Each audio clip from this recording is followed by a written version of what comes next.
চর্মরোগ জটিল কখন হয় এই বিষয়টি নিয়ে আলোচনার জন্য আমাদের স্টুডিওতে আজ উপস্থিত আছেন যে বিশেষজ্ঞ চিকিৎসক তিনি হচ্ছেন doctor Sylvia Chowdhury, consultant, department of dermatology. দর্শক, আমরা চলে যাচ্ছি আমাদের আজকের মূল আলোচনায়, সেটি হচ্ছে ত্বকের রোগ জটিল কখন হয়। স্বাগত জানাচ্ছি আপনাকে আবারও। অনেক ধন্যবাদ। আচ্ছা, আমরা কিন্তু এখন দেখছি যে চর্মরোগ বা ত্বকের রোগগুলো খুব বেশি হচ্ছে। মানুষের একটা সময়ে যে পরিমাণ ত্বকের রোগ হতো তার চেয়ে এখন দিনে দিনে এই রোগের সংখ্যা এবং রোগের তীব্রতা বা জটিলতা তার সাথে সাথে বাড়ছে। এর কারণটা কি?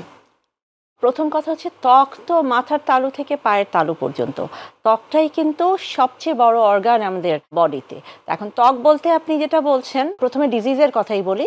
যেমন ইদানিং ছত্রাকজনিত রোগ যেটা দাউদ এবং স্ক্যাবিস খোসপাচড়া যেটা, এটার পরিমাণ অনেক অনেক অনেক বেড়ে গেছে। তো এটার জন্য আমি প্রথমেই মোটা দাগে যেটাকে দায়ী করব সেটা হচ্ছে গিয়ে ম্যালট্রিটমেন্ট, মানে অপচিকিৎসার কারণে এত বেশি বেড়ে গেছে। নইলে কিন্তু আমরা কোনোভাবে কন্ট্রোল করতে পারতাম। প্রথমেই যদি রোগী রোগের জন্য ডাক্তারের কাছে সঠিক জায়গায় আসতো, তাহলে কিন্তু এরকম এত সমস্যা হতো না। আচ্ছা, তাহলে এই যে আপনি বলছিলেন প্রথমেই দুটো রোগের কথা ইতিমধ্যে আপনি বলেছেন যে স্ক্যাবিজ এবং ফাঙ্গাল বা ছত্রাকজনিত যে সমস্যাগুলো হয়। আমি যদি একটু স্ক্যাবিজ দিয়ে শুরু করি, এবং এটি কিন্তু আমরা দেখছি কাইন্ড অফ মহামারীর মতো হয়ে যাচ্ছে। এটি কিন্তু অনেকে বুঝতে পারছি না আমরা ভেতরে ভেতরে কত মারাত্মকভাবে যে ছড়াচ্ছে এই রোগগুলো। তো এই যে স্ক্যাবিজ বা খোসপাচড়া বা চুলকানি যেটিই বলি না কেন, এটি দেখে কিভাবে বোঝা যাবে যে এটি হয়েছে, এবং তাৎক্ষণিকভাবে যাতে সেই রোগটির তীব্রতা বা জটিলতা যাতে ছড়াতে না পারে, কি করণীয়?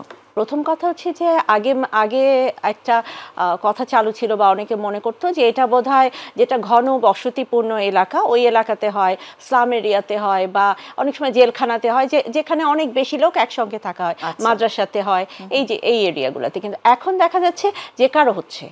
কেন এটা ছড়াচ্ছে এত বেশি? ওই অপচিকিৎসার কারণে ছড়াচ্ছে।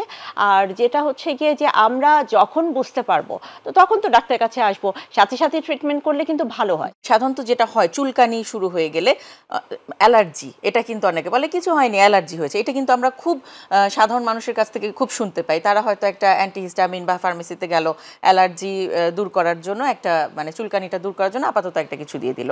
তো এইটা থেকে আসলে মুক্তির উপায় কি, সেটাও যদি এটাই ওই যে আপনি যেটা বলছেন, প্রথমে যখন হালকা চুলকানি শুরু হয় সবাই ওই অ্যালাট্রল অথবা যে কোনো একটা অ্যান্টিহিস্টামিন খেয়ে ফেলেন নিজের কাছে থাকলে, আর নইলে ফার্মেসির কাছ থেকে।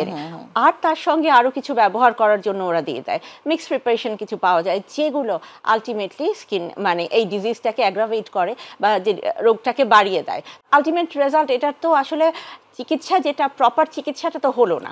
তো এইটার কারণে ওই একজনের কাছে, আর যেহেতু এটা প্রচন্ড রকমের ছোঁয়াচে রোগ, একজনের কাছ থেকে আরেকজন, একজনের কাছ থেকে আরেকজন, এরকম করে মানে মহামারীর মতো, যেটা বললেন আপনি, মহামারীর মতো ছড়িয়ে যাচ্ছে। এবং দেখা যাচ্ছে একটা সময়ে গিয়ে যখন আসলে বিশেষজ্ঞ চিকিৎসকের কাছে যাচ্ছেন, তখনও কিন্তু হয়তো রোগটা পুরোপুরিভাবে কন্ট্রোলে আনা যাচ্ছে না, কঠিন হয়ে যাচ্ছে। কারণ আমরা হিমশিম খেয়ে যাচ্ছি যে কিভাবে কন্ট্রোল করব, আমাদের জন্য কঠিন। ভুলটা আগেই আসলে হয়ে গেছে শুরুর দিকে।